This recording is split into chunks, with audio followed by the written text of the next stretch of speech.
You can have a voice. Your movement can move spontaneously however it wants to. That's kind of why we do it, because we're taught from a very young age there's a very narrow band of movements, the way we move, the way we speak as children, that's allowed. And it kind of has, I mean, you can't just let children run around like maniacs, but we get such a narrow bandwidth of how we're allowed to move and act and sit still, don't move, quit twitching, like all the things we learn. This is our opportunity just to let our body just finally move however it wants to literally just let it flail and express itself. And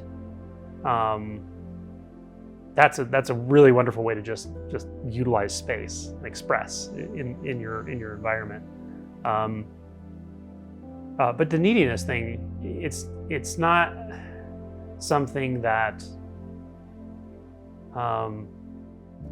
it's not something that we move beyond in childhood, and then as we start to wake up and realization deepens, we're so far away from it that it just doesn't exist. It's not like that at all. It's quite the opposite.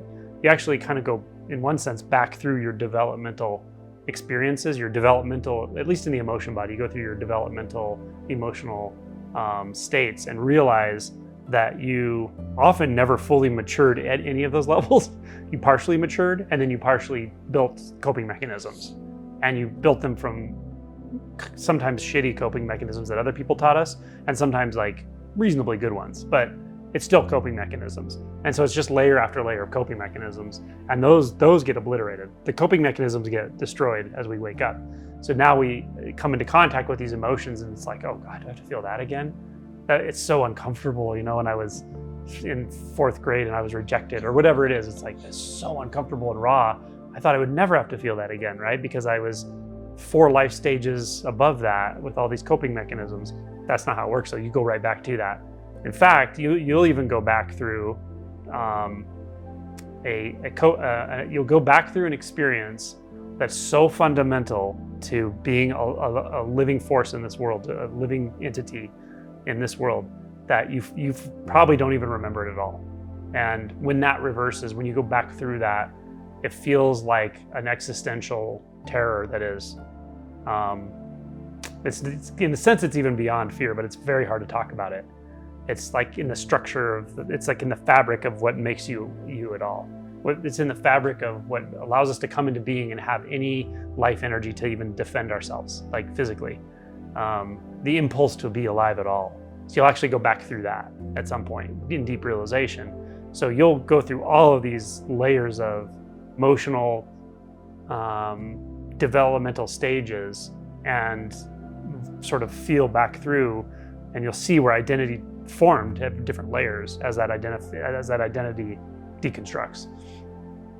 And at some level, you know, when we're small children, toddlers, infants, we're incredibly needy. Of course we are, 100%. You notice this helplessness. And what's beautiful about this whole thing is you can go back through this in a very real way, touch into and sort of integrate all of those emotional experiences. At the same time, identity is just deconstructing itself. And yet you still have the ability to function in the world. You still have the ability to know what danger is and avoid it and so forth, without thinking about it, without feeling separate from anything. So we have an amazing opportunity to realize all of this and still function. Whereas a baby, toddler that didn't form a sense of self probably wouldn't function very well at all. So all of that was necessary to go through all those developmental stages. And it turns out for realization to mature fully, you have to go back through all those, or at least touch in. And there are some for some of us that are much more prominent than others. And it can have to do with traumas, it can have to do with instability, neglect, all of the stuff, right?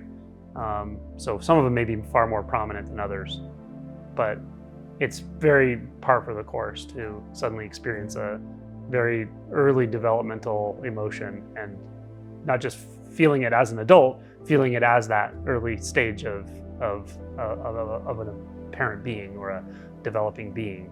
And there you go.